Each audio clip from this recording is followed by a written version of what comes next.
लिए वृंदावन बिहारी लाल की जय। आप भाग्यशाली हैं, आप घर बैठे भक्तमाल की कथा सुन रहे हैं। आज आप श्री सुखदेव जी की कथा सुनेंगे। परमहंस श्री सुखदेव जी माता के गर्भ से जन्म लेते ही वन की ओर चल दिए और वहीं रहकर भजन करने लगे। वात्सल्य प्रेमवश पुत्र पुत्र पुकारने पर वेद व्यास सरीखे पिता को इन्होंने उत्तर भी नहीं दिया था। वह ही सुखदेव व्यास शिष्यों द्वारा श्रीमद् भागवत के 10वें स्कंद के श्लोकों को सुनकर मोहित हो गए। श्लोकों के अर्थ का मनन करके उनकी बुद्धि भगवान के गुणानुवादों में रम गई। विचित्र बात तो ये हुई कि पुकारने पर उत्तर न देकर जिनकी उपेक्षा की थी उन्हीं के समीप आकर उनकी शिष्यता स्वीकार की और श्रीमद्भागवत को पढ़ा। श्री कृष्ण के अद्भुत रूप और गुणों के सुखदेव जी का हृदय भर गया। प्रति क्षण बढ़ने वाले भावों का भार कैसे सहा जाए। फिर आप गंगा तट पर आत्मा द्वार के निमित्त राजा परीक्षित द्वारा आयोजित ऋषियों की सभा में पधारे। कृपावश उनका हृदय राजा का उद्धार करने के लिए पसीज गया। भक्त भूप राजा परीक्षित ने 7 दिनों में ही अपने उद्धार का उपाय पूछा, जिसे सुनकर ऋषि लोग यहाँ तहाँ विचरने लगे, पर वह दुविधा के चक्कर में पड़ गए, कुछ भी निर्णय न कर सके। तब सुखदेव जी भाव विभोर होकर भगवत गुणानुवाद गा उठे। उस समय ऐसा लगा मानो वह भक्ति रस आनंद को निरंतर वर्षा कर रहे हैं। सुनिए, श्री आनंद वृंदावन चंपू में श्री राधा जी के द्वारा लालित पालित एक लीला सुख का प्रसंग प्राप्त होता है। कवि कर्णपुर जी कहते हैं कि एक बार श्री राधा जी ने मणिमय पिंजरे में से तोते को निकाला और अपने करतल पर बिठाकर उसे पके अनार के दाने खिलाने लगी। उसकी चोंच के निकट अनार का दाना देते हुए श्री कृष्ण के अनुराग से सहसा हृदय भर गया, क्योंकि सुख की नासिका को देखकर उन्हें श्री कृष्ण की नासिका का स्मरण हो आया। प्रेम से हृदय विह्वल हो उठा। वह बोली, हे शुक, हे तोते, श्री कृष्ण कहो, श्री कृष्ण कहो। तोता बार बार श्री कृष्ण कहने लगा। उस समय श्री राधिका जी को सहसा महानुराग प्रकट हो गया और विह्वलता में उनके मुख से ये पद निकला, जिसे वह तोते को पढ़ाने लगी। बोलिए वृंदावन बिहारी लाल की जय। और स्वयं भी गाने लगी, जिसका अर्थ है अत्यंत दुष्प्राप्त पुरुष में प्रीति रखने वाली बुद्धि निर्लज होकर गुरुजनों को विष वर्षा से दुखपूर्ण स्थिति को प्राप्त हो गई है। शरीर परवश है तथा उत्तम कुल में जन्म हुआ है। ऐसे दुखों से घबराकर प्राणी को मर जाना चाहिए, किंतु ये जी रहा है। उस समय चतुर शुक ने सुनते ही ये श्लोक कंठ कर लिया उस तोते ने, और अपने पक्षी स्वभावानुसार कृष्ण कृष्ण कहता हुआ श्री किशोरी जी के कर कमल से सहसा आकाश में उड़ता हुआ श्री नंद नंदन श्री कृष्ण जी के कर कमल पर बैठकर वही पद गाने लगा। उसे सुनकर श्री कृष्ण को पर आह्लाद हुआ। होना भी चाहिए, क्योंकि परम आह्लादनी सार श्री राधिका का उद्योगार हो जो ठहरा। फिर इस पर के उत्तर में श्री कृष्ण ने भी एक पद अपने प्रिय सखा कुसुमा सब मन सुखा को संबोधित कर सुख को सुनाया। उसका अर्थ ये है सखे, जब से इस सुंदर शुक के मुख से निकले हुए पर गाढ़ अनुराग भरे किसी प्रिय आलाप को सुना है, तब से न वन गवन में आनंद मिलता है, न एकांत में बैठने में सुख मिलता है। सखाओं के साथ में भी आनंद की उपलब्धि नहीं होती, न वंशी बजाने में सुख प्रतीत होता है, न गौओं के साथ वन जाने में ही रस आता है। अर्थात इस सुख की वाणी सुनने के सिवा और कुछ भी अच्छा नहीं लगता। लीला शुक ने श्री कृष्ण के इस हार्दिक भाव को श्री राधा जी को सुनाकर उनके हृदय को परम आह्लादित कर दिया। भगवत लीला रहस्य विद्वानजनों का कथन है कि रस भावना प्रवीण जुगल गुणगान कुशल लीला शुक ही सुखदेव जी के रूप में प्रादुर्भूत हुए। आपके प्रत्यय के संबंध में कथा आती है कि एक बार देव ऋषि नारद जी चतुर्दश भुवनों में परिभ्रमण करते हुए कैलाश पर्वत पर पहुंचे। संयोग की बात, उस समय शिवजी पूज्या सलीला गंगा जी में स्नान कर रहे थे। कोई कहते हैं कि अपने मित्र कुबेर जी से मिलने गए थे। कहीं कहीं शिव जी की समाधि में स्थित होने का वर्णन आया है। श्री पार्वती जी ने देव ऋषि का स्वागत सत्कार किया। कुशल कुशेम के उपरांत श्री नारद जी ने पूछा, सुमंगले सदा शिव स्नेह तो करते हैं ना? तुम तो उनकी मनसा वाचा कर्मणा सादर सप्रेम परिचर्या करती हो ना? परस्पर किसी प्रकार का पर्दा तो नहीं है ना?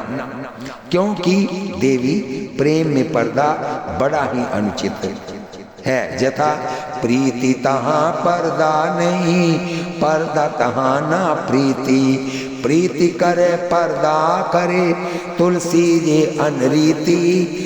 जल पे सरस बिकाई देखूं, प्रीति की रीति भली। बिलग हुई रस जाई, कपट खटाई परत पुनी। श्री पार्वती जी ने भगवान भूत भावन के अपने प्रति सहज स्नेह की प्रशंसा किया। श्री नारद जी ने कहा, धन्यवाद है इस दिव्या दाम्पत्य को। अच्छा गिरजे, क्या तुम ये बता सकती हो कि शिव जी के गले में जो मुंडों की माला है वह किसकी है? श्री पार्वती जी चुप हो गई। कुछ देर बाद बोली, मुनिवरे, ये तो मुंडमाली ने कभी बताया ही नहीं। श्री नारद जी ने कुछ व्यंग के स्वर में ये कैसा प्रेम कहकर वहां से रमते राम हुए।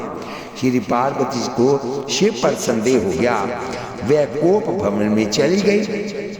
तब तक श्री शिव जी भी आ गए। पार्वती को न देखकर दास दासियों से पूछा।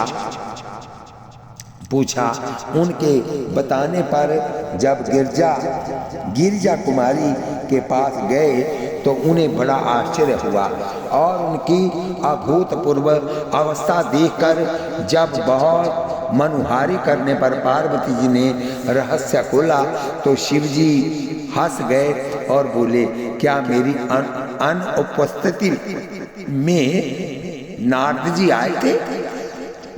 ये तो अभी अभी गए हैं। ये कहकर पार्वती ने सब बात ब्यौरेवार बताई तथा मुंडमाल का विवरण पूछा। श्री शिवजी ने कहा, प्रिय, कुछ मुंड तो तुम्हारे हैं और कुछ अन्य प्रेमी भक्तों के हैं। जब जब तुम्हारा शरीर छूटता है तब तब मैं अत्यंत प्रेमी होने के कारण तुम्हारे मुंड को अपनी माला में पिरो लेता हूँ। श्री पार्वती जी ये सुनकर गंभीर हो गई कि इनका अर्थ ये हुआ कि मैं मरती हूँ और शंभु अविनाशी है।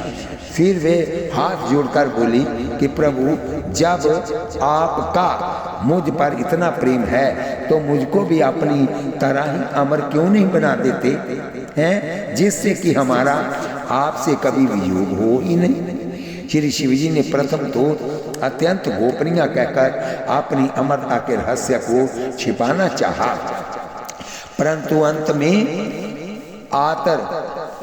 इस शास्त्र वचन को प्रमाण मान कर श्री पार्वती जी को अमर कथा सुनाने को प्रस्तुत हो गए। कैलाश पर गणों की तथा और भी अन्य लोगों की भीड़ देखकर श्री शिवजी पार्वती को लेकर परम एकांत स्थल में चले गए, जिसे वर्तमान में अमरनाथ तीर्थ कहते हैं। वहां भी पहुंचकर शिवजी ने सबसे प्रथम बड़े जोर का डमरू नाद किया, जिससे कि अन्य जीव जंतु वहां से पलायन कर जाएं, क्योंकि सर्व साधारण इस रहस्य बोध के अधिकारी नहीं है। इसके बाद शंकर जी ने पार्वती को सावधान किया कि मन बुद्धि चित्त लगाकर श्रवण करो, परमाद नहीं करना।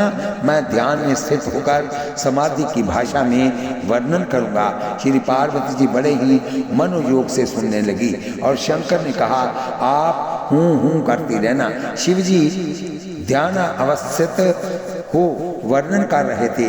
भगवान की बड़ी विचित्र लीला है। श्री पार्वती जी कथा अमृत के माधुर्य में एकदम आत्म विभोर हो गई। उसी समय एक शुक जो प्रथम डमरू वादन के समय अंड में ही स्थित था, इसलिए वहां से भाग नहीं सका। कथा अमृत से पोषित होकर अंडा फोड़कर बाहर निकला और हुंकारी भरने लगा। कथा समाप्त होने पर जब शिवजी को बाह्य ज्ञान हुआ तो पार्वती को ध्यान सत देखे। शिवजी विस्मय में पड़ गए कि आखिर हुंकारी कौन भर रहा था। यदि पार्वती सो गई है, पूछने पर पार्वती जी मारे संकोच के कुछ बोल नहीं सकी। श्री शिवजी ने ध्यान पूर्वक देखा तो उन्हें एक शुक पक्षी दिखाई पड़ा। पक्षी को अनाधिकारी समझकर रुद्र देवता हाथ में त्रिशूल लेकर उसे मारने के लिए दौड़े। बेचारा शुक भागा और आकर श्री व्यास पत्नी वटिका के मुख मार्ग से उदर में प्रवेश कर गया। तब तक श्री शिवजी वहां पहुंच गए और व्यास जी से बोले, आपके यहाँ मेरा चोर आया है, आप उसे बाहर करें, मैं मारूंगा। तब व्यास जी को समस्त वृत्तांत मालूम हुआ तो हंसकर बोले कि आखिर आप हैं। बोले ही, आप कहते हैं कि उस रहस्य को जान लेने पर प्राणी अमर हो जाता है, फिर भला आप उसे अब कैसे मार सकते हैं? क्या आप अपने से अपनी स्थापित मर्यादा को भंग करेंगे? क्या ब्रह्मणी का पेट फाड़ेंगे? श्री शिवजी प्रसन्न मन आशीर्वाद देकर वहां से लौट आए। ये शुक वहीं श्री जी के लीला शुक हैं और उस शुक को राधा जी ने ही वहां भेजा था। महाभारत में श्री व्यास जी का मेरु पर्वत पर जाकर उत्तम पुत्र की कामना से कठिन तपस्या करने एवं श्री शिवजी के वरदान देने का प्रसंग आया है। यद्यपि श्री व्यास जी स्वयं परम समर्थ हैं, इनकी कृपा कटाक्ष से कितने संतानहीन उत्तम संतान प्राप्त किए हैं, परंतु लोक संग्रह के लिए अपने स्वयं संतान के लिए तप करके ये आदर्श स्थापित किया कि कामना रखने वालों को इस प्रकार साधन निरत होना चाहिए।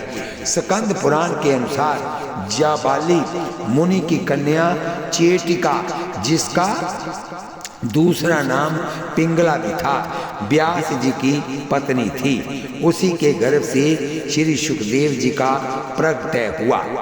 श्री सुखदेव जी 12 वर्ष तक माता के गर्भ में रहे। यदि यहाँ कोई शंका करे कि तब तो इनके द्वारा माता को बड़ा कष्ट हुआ होगा, तो इसका समाधान ये है कि संत जहाँ रहते हैं वहाँ फूल की तरह रहते हैं। एक छोटा सा दृष्टांत सुनिए। इसमें एक साधु सेवी स्थान था। यहाँ किसी उत्सव विशेष का समय था। संपूर्ण स्थान संत वैष्णवों से भरा पड़ा था। एक संत आए और स्थान के महंत जी से आसन लगाने के लिए पूछे। महंत जी बड़े असमंजस में पड़ गए। यहाँ साधु सेवी होता है अतः इनकार नहीं किया जा सकता और खाली स्थान नजर नहीं आता है। अतः महंत जी ने एक उपाय किया, अपने चेला के हाथ एक कटोरा जल से परिपूर्ण भरकर संत जी के पास भेजा, जिसका तात्पर्य ये था कि जैसे कटोरे में एक बूंद भी जल रखने की जगह नहीं है, वैसे ही स्थान में एक आसन की भी गुंजाइश नहीं है। संत बड़े दूरदृष्टि थे, उन्होंने जल से भरे कटोरे में एक सुगंधित फूल डालकर फिर महंत जी के पास भेज दिया, जिसका तात्पर्य यह है कि जैसे जल भरे कटोरे में जल की समाहित भले नहीं हो, परंतु फूल तो रह सकता है। फूल से जल को कोई विक्षेप नहीं है, प्रत्युत्तर जल की शोभा है तथा जल सुवासित हो जाता है। ऐसे ही संत की रहनी फूलवत होती है। महंत जी तुरंत संत जी का अभिप्राय समझ गए और बुलाकर अपने आसन को थोड़ा सिमेट कर अपने पास ही आसन लगवाए। ऐसे ही सुखदेव जी फूलवत माता के गर्भ में रहे, अतः माता को कोई कष्ट नहीं था। उन्होंने गर्भ में ही सारे वेद, वेदांत, पुराण, धर्मशास्त्र और मोक्ष मार्ग को श्रवण करके हृदयंगम कर लिया और अक्षुण्ण रूप से आत्म परमात्म चिंतन में निमग्न रहने लगे। भगवान वेद व्यास तथा अन्य ऋषियों द्वारा गर्भ से बाहर निकलने के लिए आग्रह किए जाने पर उनका बस एक ही उत्तर था कि गर्भ में जीव का ज्ञान जागृत रहता है, विषयों से वैराग्य होता है, भगवान में अनुराग होता है, परंतु गर्भ से बाहर निकलते ही पूर्व कथित सभी वार्ताएं व्यर्थ हो जाती हैं, विपरीत हो जाती हैं। जथा भूमि परत बा डाबर पानी, जन जीव वही माया लपटानी, जिससे जीव का आधा पतन हो जाता है। अतः मैं तो गर्भ में ही रहना चाहता हूँ। तब व्यास जी ने मायापति भगवान विष्णु का स्मरण किया। भगवान ने स्वयं ही आकर आश्वासन दिया कि गर्भ से बाहर आने पर भी आपको माया नहीं व्यापेगी। तब सुखदेव जी माता के उदर से बाहर निकले, परंतु अन्य संस्कार की कौन कहे, नालोच्छदन भी नहीं हुआ और ये भजन के लिए वन की ओर चल पड़े। पुत्र विरह कातर श्री व्यास जी के बुलाने पर भी लौटना तो दूर रहा, बोले तक नहीं।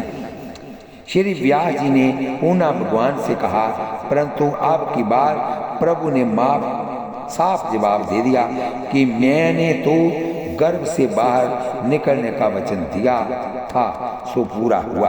अब आप जाने और आपका काम जाने। असल में बात ये थी कि भगवान तो कृपा करके संसारोन्मुख जीव को भजनोन्मुख करते हैं, तो फिर भला भजनोन्मुख को क्या लौटाने लगे। प्रश्न, जब स्वयं भगवान ने आश्वासन देकर इनको माया से निर्भय कर दिया था, तब फिर ये माया से इतने भयभीत क्यों? समाधान, यहाँ ये उपदेश दिया गया है कि निर्भयता का आश्वासन पाने पर भी माया से सतत सावधान ही रहना चाहिए। आश्वासन के बल पर प्रमाद करना उचित नहीं है। अतः समस्त आसक्ति को छोड़कर वन को चले गए। जिस समय श्री व्यास जी सुखदेव जी को पुकारते हुए पीछे पीछे पुत्र प्रेम परवश हो चले जा रहे थे, उस समय वन के एकांत सरोवर में स्नान करने वाली देवांगनाओं ने नग्न षोडश वर्षीय परम मनोज्ञा श्री सुखदेव जी को देखकर तो वस्त्र धारण नहीं किया, परंतु वस्त्र पहने हुए वयोवृद्ध व्यास जी को देखकर उन्होंने लज्जावश कपड़े पहन लिए। इस आश्चर्य को देखकर जब व्यास जी ने उन स्त्रियों से इसका कारण पूछा तो उन्होंने उत्तर दिया कि आपकी दृष्टि में तो अभी स्त्री पुरुष का भेद बना हुआ है, परंतु आपके पुत्र की शुद्धि दृष्टि में ये भेद नहीं है। श्री व्यास जी को बोध हो गया कि ऐसे समदर्शी पुत्र के लिए भला लौकिक संबंध क्या महत्व रखते हैं, अतः लौट आए। परंतु श्री व्यास जी की आसक्ति कम नहीं हुई। यदि यहाँ कोई शंका करे कि व्यास जी सरीखे ज्ञानवान के लिए इतना पुत्र मोचित नहीं है, तो इसका समाधान ये है कि प्राकृत पुत्र मोह पतनकारी है, परंतु भगवान ही यदि पुत्र रूप से प्रकट हों तो उसमें आसक्ति महामंगलकारी है। भगवान में तो जेन कीन प्रकारेण प्रेम होना चाहिए। श्री सुखदेव जी साक्षात ब्रह्म स्वरूप हैं। बोलिए वृंदावन बिहारी लाल की जय। श्री व्यास जी ने विचार किया कि ऐसे जोगिंदर मुनिंदर आमलात्मा परमहंसों के चित्त को यदि आकृष्ट किया जा सकता है तो भगवान के आचित्यानंद सौंदर्य माधुर्य एवं मंगलमय परम दिव्या गुणान्वलियों के द्वारा ही। बोलिए वृंदावन बिहारी लाल की जय। अतः उन्होंने श्री व्रजेंद्र नंदन श्याम सुंदर मदन मोहन आनंदकार श्री कृष्ण चंद्र जी की रूप माधुरी का दिग्दर्शन कराने वाला एक श्लोक अपने शिष्यों को सिखाया और आज्ञा दिया कि जब वे वन में कुछ समिदा फल फूल मूल लेने को जाएं तो अत्यंत सोमधुर स्वर से इसे गाया करें। श्लोक इस प्रकार है। अर्थ है श्री कृष्ण ग्वाल वालों के साथ वृंदावन में प्रवेश कर रहे हैं। उनके सिर पर मयूर पिछ है, मुक्त है और कानों में कनेर के पीले पीले पुष्प, शरीर पर सुनहला पीतांबर और गले में 5 प्रकार के सुगंधित पुष्पों की वैजयंती माला है। रंगमंच पर अभिनय करते हुए श्रेष्ठ नट का सा क्या ही सुंदर वेश है। बांसुरी के छिद्रों को वह अपने अधरामृत से भर रहे हैं। उनके पीछे पीछे ग्वालवाल उनकी लोक पावन कीर्ति का गान कर रहे हैं। इस प्रकार वैकुंठ से श्रेष्ठ वह वृंदावन उनके चरण चिन्हों से और भी रमणीय बन गया है। जब सुखदेव जी को ये श्लोक कर्ण गोचर हुआ तो इनका निर्गुण निराकार निर्विशेष ब्रह्मानंद में निमग्न मन सहज ही श्री कृष्ण के रूप सुधा सिंधु में अवगाहन करने के लिए मचल पड़ा। परंतु बुद्धि को रूप के ही अनुरूप गुणों की भी जिज्ञासा हुई। अतः रूप निरूपण सुनकर भी एकदम नहीं आकृष्ट हुए। श्री व्यास जी ने इस मर्म को समझाया तथा शिष्यों को श्री कृष्ण गुणोत्कर्ष ज्ञापक एक श्लोक सिखाया। अहो पापनी पूतना ने अपने सतनों में हलाहल विष लगाकर, इसका अर्थ है श्लोक का, श्री कृष्ण को मार डालने की नियत से उन्हें दूध पिलाया था। उसको भी भगवान ने वह परम गति प्रदान की जो धाय को मिलनी चाहिए। उस भगवान श्री कृष्ण के अतिरिक्त कौन दयालु है जिसकी शरण ग्रहण करे। ये श्लोक सुनकर श्री सुखदेव जी के मन ने बरबस ब्रह्म सुख को बराक समझकर श्री परम हंसाचार्य जी को श्री व्यास जी के समीप आने के लिए विवश कर दिया। उन्होंने प्रथम तो सुंदर स्वर लहरियों से लुब्ध मुग्ध मृग की तरह उन गाने वाले ब्राह्मण बटुओं के समीप आकर इन श्लोकों को पुनः पुनः आग्रह करके गवाया और स्वयं भी शुद्धि बुद्धि खोए हुए उनके स्वर में स्वर मिलाते हुए गाया। पश्चात ये मालूम होने पर कि इनके श्री सद्गुरुदेव जी ने ऐसे 18,000 श्लोकों की परमहंस संहिता बनाई है। श्री सुखदेव जी ने उनसे उनके गुरु का परिचय पूछा और ये जानकर कि वह तो हमारे पिताजी ही हैं। बड़े ही उत्कंठित हुए उनके दर्शन के लिए तथा विशेषकर श्रीमद् भागवत महापुराण का अध्ययन करने के लिए। इस तथ्य को आपने स्वयं स्वीकार किया। राजन, मेरी निर्गुण स्वरूप परमात्मा में पूर्ण निष्ठा है। फिर भगवान श्री कृष्ण की मदन लीलाओं ने बलात् मेरे हृदय को अपनी ओर आकर्षित कर लिया है। यही कारण है कि मैंने इस पुराण का अध्ययन किया है। श्री सूत जी कहते हैं, यद्यपि श्री सुखदेव जी स्वयं ब्रह्म स्वरूप हैं तथा पिता श्री वेद व्यास जी, इन्होंने ब्रह्म सम्मित श्रीमद् भागवत महापुराण एवं अन्य समस्त निगमागम का सम्यक अध्ययन किया है। फिर भी पिता की आज्ञा से आप धर्म की निष्ठा तथा मोक्ष का परम आश्रय पूछने के लिए मिथिला नरेश के पास गए। वस्तुतः यहाँ सुखदेव जी को शिक्षा दीक्षा के लिए नहीं बल्कि प्राप्त ज्ञान की परीक्षा के लिए भेजा गया था। जब सुखदेव जी मिथिला पहुंचकर राजमहल प्रवेश करने लगे तो द्वारपालों ने उन्हें कठोर वाणी द्वारा डांटकर भीतर जाने से रोक दिया। वे शांत चित्त वहीं खड़े हो गए। उनके मन में किसी प्रकार का खेद व क्रोध नहीं हुआ। रास्ते की थकावट और सूर्य की धूप तथा भूख और प्यास का उन्हें कोई ध्यान नहीं था। कुछ देर बाद एक दूसरे द्वारपाल ने बड़ी विनम्रता पूर्वक प्रणाम कर आपका यथाविधि पूजन किया और महल की दूसरी कक्षा में पहुंचा दिया। साम दृष्टि श्री सुखदेव जी वहां पहुंचकर एकांत स्थल में बैठकर आत्मचिंतन करने लगे। तब तक राजमंत्री आया और उन्हें महल की तीसरी कक्षा में परमदा वन में पहुंचा दिया। वहां खूब सजी हुई 50 प्रमुख वारांगनाएं इनकी सेवा पूजा में लगी। उन्होंने अपने विविध हाव भाव विलास दिखलाए, परंतु सर्वदा विशुद्धात्मता कर्ण श्री सुखदेव जी तो समभाव से मोक्ष तत्व का विचार ही करते रहे। रात्रि में विश्राम करने के लिए रतन जटित दिव्य पलंग जिस पर बहुमूल्य बिछौने बिछे थे दिया गया।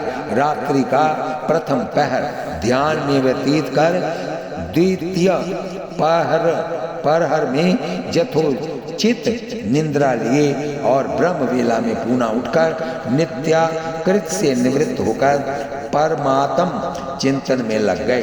तदंतर प्रातःकाल मंत्रियों सहित राजा जनक पुरोहित को आगे करके आए और सर्वतो भद्र नामक रतन जड़ित आसन पर विराजमान कराकर शास्त्र विधि से पूजन किया। पर सपर कुशल प्रश्नोपरांत श्री सुखदेव जी की तत्व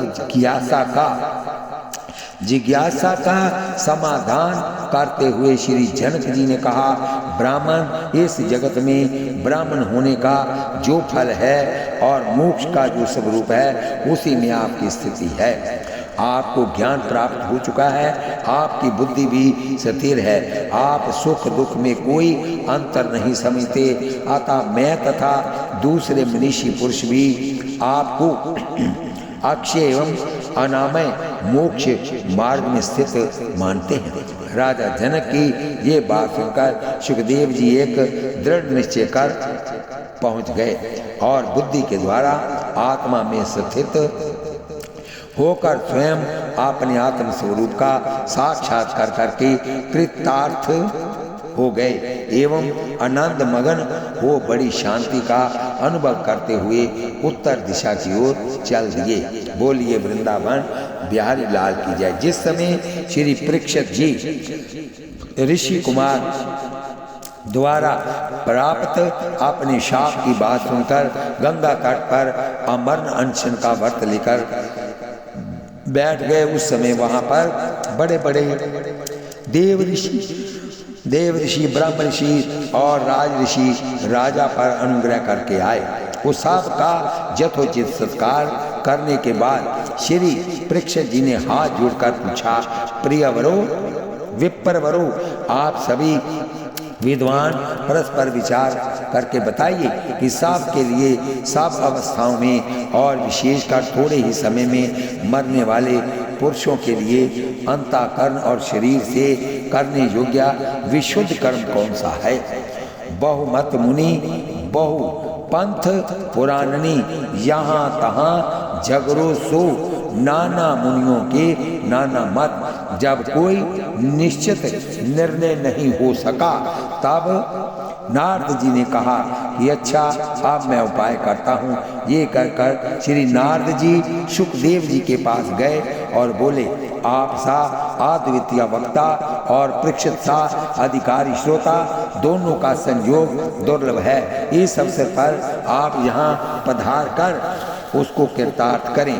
उधर श्री सुखदेव जी आनंद भार से भारायमान हो रहे थे, अतः तुरंत चल पड़े।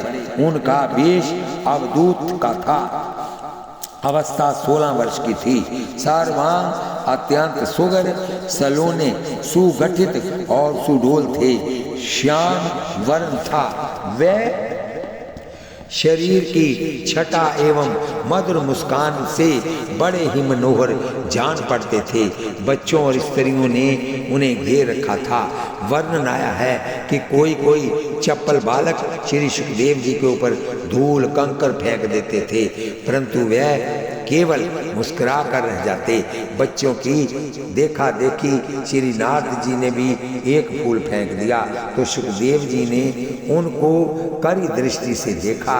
श्री नारद जी सहम गए और पूछे कि बालकों को धूल कंकर फेंकने पर भी आप नहीं बोलते और मुझे आंख तरेरते हैं, क्या बात है। श्री सुखदेव जी ने कहा कि नारद जी वह तो अनभिज्ञ हैं, अतः इनकी भूल क्षम्य है, परंतु आप तो ज्ञान जानबूझकर नादान बन रहे हैं, ये उचित नहीं है। श्री सुखदेव जी ने राजा परीक्षित को 7 दिन में भागवत सुनाकर परम पद का अधिकारी बना दिया। प्राणी मात्र को परम श्रेय पथ का निर्देश करते हुए आप कहते हैं कि आप एक श्लोक है, इसका अर्थ सुनिए। इसलिए हे परीक्षित, जो अभय पद को प्राप्त करना चाहता है उसे तो सर्वात्मा सर्व शक्तिमान भगवान श्री कृष्ण की लीलाओं का श्रवण कीर्तन और स्मरण करना चाहिए। परमहंसाचार्य का वर्णन करते हुए श्री सुखदेव जी कहते हैं कि जब जमीन पर सोने से काम चल सकता है तब पलंग के लिए प्रयत्न करने से क्या प्रयोजन। जब बुझाएं भगवान की कृपा से अपने को स्वयं ही मिली हैं तब तकिए की क्या आवश्यकता है। जब अंजलि से काम चल सकता है तब बहुत से बर्तन क्यों बटोरी। जब वृक्ष की छाल पहनकर जहाँ दिगंबर वस्त्रहीन रहकर भी जीवन धारण किया जा सकता है तो वस्त्रों की क्या आवश्यकता है। पहनने को क्या रास्तों में चिथड़े नहीं हैं। भूख लगने पर दूसरों के लिए ही शरीर धारण करने वाले वृक्ष क्या फल फूल की भिक्षा नहीं देते हैं। जल चाहने वालों के लिए क्या नदियां बिल्कुल सूख गई। रहने के लिए क्या पहाड़ों की गुफाएं बंद कर दी गई। अरे भाई, सब न सही क्या भगवान भी अपने शरणागतों की रक्षा नहीं करते। ऐसी स्थिति में बुद्धिमान लोग भी धन के नशे में चूर घमंडी धनकों की चापलूसी क्यों करते हैं। कीर्तन भक्ति के परमाचार्य श्री सुखदेव जी कीर्तन की महिमा का वर्णन करते हुए कहते हैं कि इस श्लोक का भाषानुवाद करते हुए श्री गोस्वामी तुलसीदास जी कहते हैं कि कृत युग त्रेता द्वापर पूजा मक और जोग जो गति होई सो कली हरि नाम ते पावही लोग। बोलिए वृंदावन बिहारी लाल की जय। इस कथा को हम यहीं पर विश्राम देते हैं और कल कथा होगी श्री भक्त प्रहलाद जी की। कथा सुनते हुए आप हाथ में माला लें, जीवा से नाम जपें, आंखों से प्रभु के दर्शन करें, कानों से कथा सुनिए। एक पंथ 4 कार्य हो गए। बोलिए वृंदावन बिहारी लाल की जय। कथा सुनते हुए आप मुझे आशीर्वाद के रूप में इस कथा को सब्सक्राइब, लाइक, शेयर कीजिए। शेयर की हुई कथा यहाँ तक जाएगी, जो लोग सुनेंगे उनका आधा फल आपको भी प्राप्त होगा। और आप कथा सुनते सुनते हरि का चिंतन करते रहिए। बोलिए वृंदावन बिहारी लाल की जय। सब्सक्राइब और लाइक एक बार ही होता है, और जिसको आप लाइक कर देते हैं वो आपका बटन काला हो जाता है, उसके बाद दोबारा नहीं करना है। शेयर आप जितनी बार मर्जी कर सकते हैं। कथा सुनिए, आनंद चाहिए, और कमेंट बॉक्स में लिखिए कि आपको कथा कैसी लगती है। आगे भी हमको आपका आशीर्वाद मिलता रहेगा तो ये भक्तमाल की कथा चलती रहेगी। बोलिए वृंदावन बिहारी लाल की जय। बोलिए सुखदेव भगवान की जय। कल आप प्रहलाद भगत जी की कथा सुनेंगे। बोल बांके बिहारी लाल की जय।